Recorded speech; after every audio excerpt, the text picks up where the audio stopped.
So hi everyone, এই video তোমাদের third semester history honours পেপারের সাজেশনস দিয়ে দেবো CC3।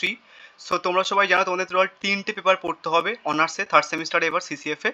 একটা হচ্ছে কি CC3, DSC3, DSC4 অ্যান্ড হচ্ছে কি SEC3। সো আজকে তোমাদের আমি DSC3 পেপারটার সাজেশনস দিয়ে দেবো অ্যান্ড অনেক আগে থেকে যেহেতু দিয়ে দিচ্ছি, সো কিছু কোশ্চেন্স আমি কাট করছি for the last minute suggestions and কিছু এক্সট্রা কোশ্চেন্স দিচ্ছি তোমাদের, যাতে তোমাদের অসুবিধা না হয়।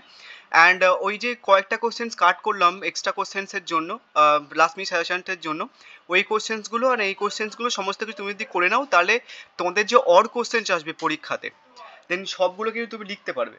ঠিক আছে? সো প্রথমে আমি তোমাদের সিলেবাসটা একটুখানি বলবো, তারপর কোশ্চেন্স প্যাটার্ন। তো আমি সিলেবাসটা বলছি না, তোমরা জাস্ট স্ক্রিনশট মেরে নিতে পারো, আমি সিলেবাসটা দেখাচ্ছি। তোমাদের রয়েছে হিস্ট্রি অফ ইন্ডিয়া, মানে ভারতের ইতিহাস, সেখানটায় তোমাদের 300 থেকে 750 BC অবধি পড়তে হবে। তো একটা চ্যাপ্টার রয়েছে, দেন একটা চ্যাপ্টারের মধ্যে অনেকগুলো এরকম সাব টপিক রয়েছে। Next second chapter, third chapter, next হচ্ছে টোটাল ফোর্থ চ্যাপ্টার। সো চ্যাপ্টারগুলো একটুখানি স্ক্রিনশট মেরে নিও। আর একটা চ্যাপ্টার রয়েছে 5, মানে টোটাল 5টা চ্যাপ্টার রয়েছে তোমাদের। ফার্স্ট চ্যাপ্টার মধ্যে অনেকগুলো সাব টপিক রয়েছে, এগুলো দেখে নাও, তোমাদের অনার্স যেহেতু নিয়েছো অনেক কাজে লাগবে ডিটেলে পড়ার জন্য।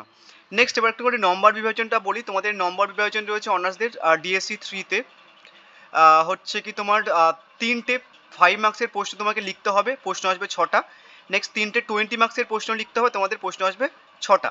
তাহলে 5 মার্কসের 6টা প্রশ্ন আসবে, লিখতে হচ্ছে যে তিনটে। ঠিক আছে? নেক্সট 20 মার্কসের 6টা প্রশ্ন আসবে, লিখতে হবে তিনটে। আই থিঙ্ক কোশ্চেন প্যাটার্ন বোঝা গেছে। এবার তোমাদের আমি প্রথমে 5 মার্কসের কোশ্চেন্সগুলো বলবো। প্রথম হচ্ছে কি, প্রাচীন ভারতে দাস ব্যবস্থার প্রচলন নিয়ে মেগাস্থেনিসের বক্তব্য কি যথার্থ ছিল? নেক্সট প্রশ্ন হচ্ছে কি, তোমার মৌর্য প্রশাসনিক নিয়ন্ত্রণকে রমিলা থাপার কতগুলি ভাগে ভাগ করেছেন? নেক্সট প্রশ্ন হচ্ছে কি যে, মৌর্য কৃষির ব্যবস্থার উপর সংক্ষিপ্ত টিকা লেখো।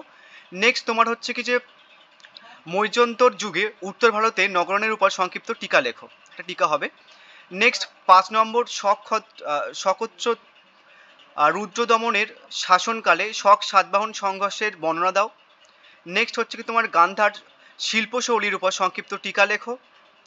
নেক্সট হচ্ছে কি তোমার গুপ্ত শাসন প্রতিষ্ঠার প্রাককালে উত্তর ভারতের রাজনৈতিক অবস্থা সংক্ষেপে বিবৃত করো।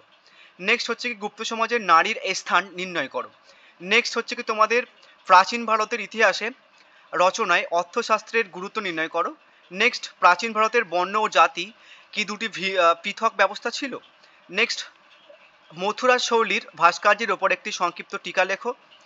নেক্সট হচ্ছে কি তোমার লাস্ট 12 নম্বর, মৌর্য যুগের রাজস্ব ব্যবস্থার বৈশিষ্ট্য আলোচনা করো। ঠিক আছে?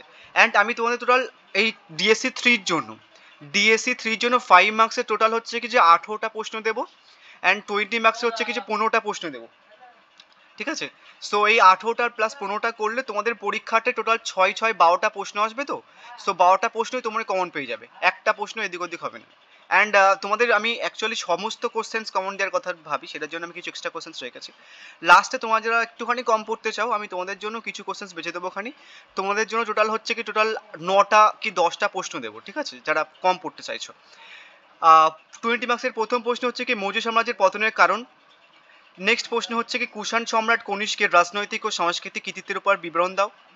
অ্যান্ড তোমরা আমার কাছে হচ্ছে কি যে এই পেপারটার মানে হচ্ছে কি history honours DSC3, DSC4 and হচ্ছে কি SEC3, এই তিনটে পেপারসেরই হচ্ছে কি যে নোটস পেয়ে যাবে ইংলিশ প্লাস বাংলা ভার্সানে। যারা নেবে একটুখানি এই নাম্বার অথবা এই নাম্বারে হোয়াটসঅ্যাপ করে নিও, ইংলিশ প্লাস বাংলা ভার্সানে পেয়ে যাবে। অ্যান্ড সমস্ত এমন যেমনভাবে তোমাদের টাইপ করা রয়েছে নোটস কোশ্চেন্সগুলো, তেমনভাবে টাইপ নোট পাবে। নেক্সট প্রাচীন ভারতের সূর্য ও অস্পৃশ্যদের স্থান নির্ণয় করো। নেক্সট হচ্ছে কি তোমার সাম্রাজ্য বিজেতা হিসেবে সমুদ্রগুপ্তের কৃতিত্বের মূল্যায়ন করো। নেক্সট অজান্তা গুহার চিত্রের উপর সংক্ষিপ্ত টিকা লেখো। নেক্সট হচ্ছে কি তোমার গুপ্ত যুগকে ভিত্তিভূমি বলে কেন চিহ্নিত করা হয়।